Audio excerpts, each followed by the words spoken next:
Exodus chapter 17.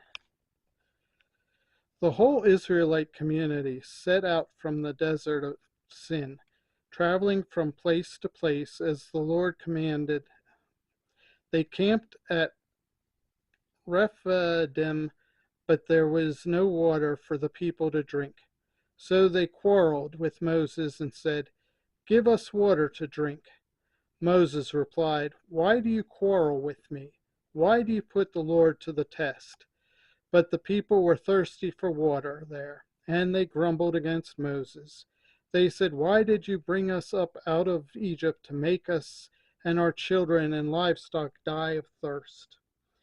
Then Moses cried out to the Lord, "What am I to do with these people? They are almost ready to stone me." The Lord answered Moses, "Go out in front of the people.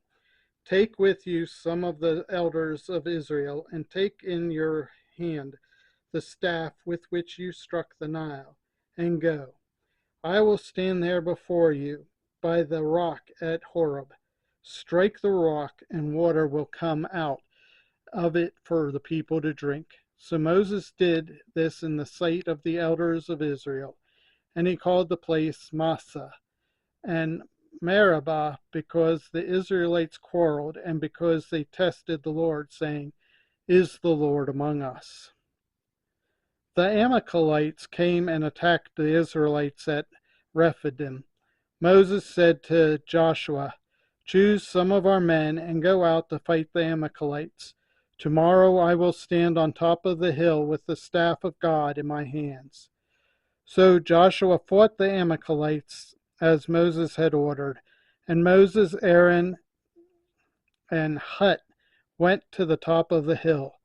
As long as Moses held up his hands, the Israelites were winning, but whenever he lowered his hands, the Amalekites were winning. When Moses' hands grew tired, they took a stone and put it under him, and he sat on it. Aaron and Hur held his hands up, one on one side, one on the other, so that his hands remained steady till sunset. So Joshua overcame the Amalekite army with the sword. Then the Lord said to Moses, "Write this on a scroll as something to be remembered, and make sure that Joshua hears it, because I will completely blot out the name of Amalek from under heaven." Moses built an altar and called it, "The Lord is my banner," he said, because hands were lifted up against the throne of the Lord. The Lord will be at war against the Amalekites from generation to generation.